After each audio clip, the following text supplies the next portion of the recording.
Assalamualaikum warahmatullahi wabarakatuh. Salam sejahtera bagi kita semua. Semoga kita senantiasa diberikan kesehatan, keberkahan, dan ilmu yang bermanfaat oleh Allah Subhanahu wa Ta'ala. Jadi kali ini kita sedang mempersiapkan. Jadi kita ceritanya sedang kerja ya, pura-pura jadi advokat ya. Jadi kita sedang pura-pura jadi advokat karena kebetulan nanti di hari Senin kita ada agenda sidang yang mana kita posisinya adalah sebagai pihak penggugat. Nah, ketika berbicara pihak penggugat, sini masih dalam tahapan proses jawab menjawab. Kebetulan di minggu lalu ini sudah disampaikan jawaban oleh tergugat. Maka nanti di hari Senin kita akan menyampaikan replik ya, atau replik itu adalah jawaban terhadap jawaban yang disampaikan oleh pihak tergugat.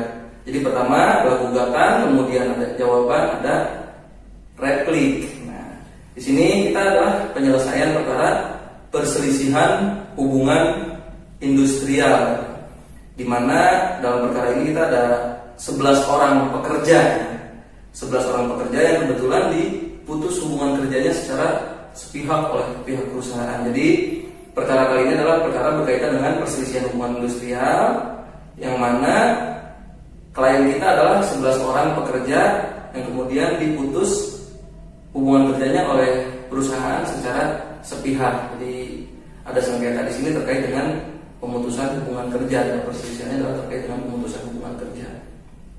Nah, dalam replik ini sedikit dulu ya kita sampaikan terkait dengan replik ini, apa sih yang kita sampaikan di dalam replik. Jadi di dalam replik ini kita akan menyampaikan bahwa replik itu ada formulasinya ya, ada sistematikanya dalam penulisannya. Nah, yang pertama yang harus dipersiapkan oleh kawan-kawan ketika lagi kawan-kawan mahasiswa fakultas hukum ataupun mahasiswa fakultas syariah yang nanti kemudian membantu masyarakat yang bertanya dalam menghadapi permasalahan terkait dengan permasalahan hukum yang dihadapinya di pengadilan. Jadi formulasi replik ini atau sistematikanya, yang pertama kawan-kawan sampaikan bahwa ini merupakan replik daripada pihak penggugat, dalam hal penggugatnya satu orang. Tapi kalau penggugatnya lebih daripada satu orang, maka di situ jelaskan ini merupakan replik daripada para penggugat. Jadi ketika lebih dari satu orang, maka jelaskan ini merupakan replik dari para penggugat. Nah, kemudian sebutkan juga di situ dalam perkara nomor berapa. Jadi perkaranya kawan-kawan sebutkan replik penggugat atau para penggugat dalam perkara nomor berapa. Nah, antara siapa melawan siapa. Nah, di sini sebutkan juga kedudukannya. Si A, B, C, D sebagai para penggugat dan si C misalkan sebagai tergugat gitu. Karena kita perselisihan hubungan industrial terkait dengan pemutusan hubungan kerja, maka kebetulan lawan kita saat ini adalah salah satu perusahaan yang ada di daerah Banten. Nah, kemudian selanjutnya di situ juga dijelaskan kepada siapa replik ini disampaikan atau diajukan. Tentu kepada majelis hakim yang memeriksa dan memutus perkara nomor berapa, itu juga disebutkan kembali. Kemudian di mana, yang di pengadilan mana. Kemudian selanjutnya di situ juga dijelaskan mengenai tanggal berapa replik ini diajukan. Setelah itu baru kawan-kawan sampaikan bahwa kita yang bertanda tangan di bawah ini adalah para advokat yang berkantor hukum di mana, sampaikan juga kemudian bertindak berdasarkan surat kuasa tertanggal berapa ya. Ini yang juga penting, karena apa?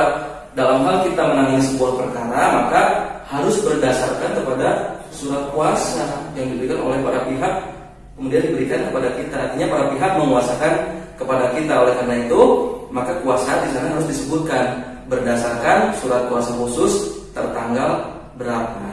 Karena ini dalam persidangan, maka jenis surat kuasanya adalah surat kuasa khusus ya.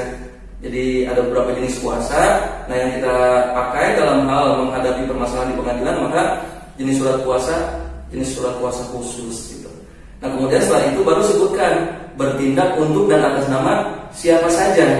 Nah, ini sebutkan klien kita. Dalam hal ini ada 11 orang, maka semuanya disebutkan bertindak untuk dan atas nama si A, si B, si C dengan identitasnya dijelaskan di sana. Nah, setelah itu baru masuk ke dalam repliknya. Nah, kita menyampaikan yang pertama Apabila ada eksepsi dalam jawabannya, maka kita jawab eksepsi terlebih dahulu. Artinya kalau berbicara eksepsi ini belum masuk ke dalam pokok perkara. Jadi kalau ada eksepsi kita sampaikan juga dulu sanggahan terhadap eksepsi yang disampaikannya. Nah setelah itu baru kita masuk ke dalam pokok perkara. Nah pokok perkara di sini jangan lupa kawan-kawan harus kita sesuai dengan gugatan. Kita kuatkan karena kita replik ya.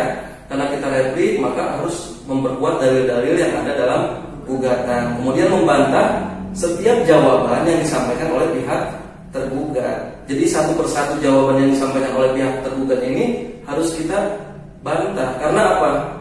Ini jenis pengakuan ini bisa dilakukan dengan tegas, secara tegas dia melakukan bantahan, melakukan pengakuan. Bisa juga ketika kita diam. Diam dalam artian ketika kita tidak mengakui atau tidak menjawab, tidak membantah dalil-dalil yang disampaikan oleh pihak tergugat dalam jawabannya, maka itu pun bisa dianggap sebagai pengakuan. Nah, maka dari itu setiap dalil yang disampaikan oleh lawan kita itu harus dijawab dengan tegas. Apabila tidak sesuai dengan fakta, maka sampaikan. Apabila tidak sesuai dengan dasar hukumnya, maka sampaikan. Seperti misalkan yang berkaitan dengan penyelesaian perselisihan hubungan industrial ya. Kita berbicara tentang Undang-Undang Nomor 13 Tahun 2003 tentang ketenagakerjaan. Di antaranya kemudian kita berbicara mengenai Undang-Undang Nomor 2 Tahun 2004 mengenai apa? Mengenai penyelesaian perselisihan hubungan industrial. Juga kita berbicara mengenai ketentuan Menteri Tenaga Kerja di Nomor 6 Tahun 2016 itu kan terkait dengan tunjangan hari raya. Gitu. Nah ini dasar-dasar hukum yang bisa nanti juga memperkuat dalil-dalil yang kita sampaikan.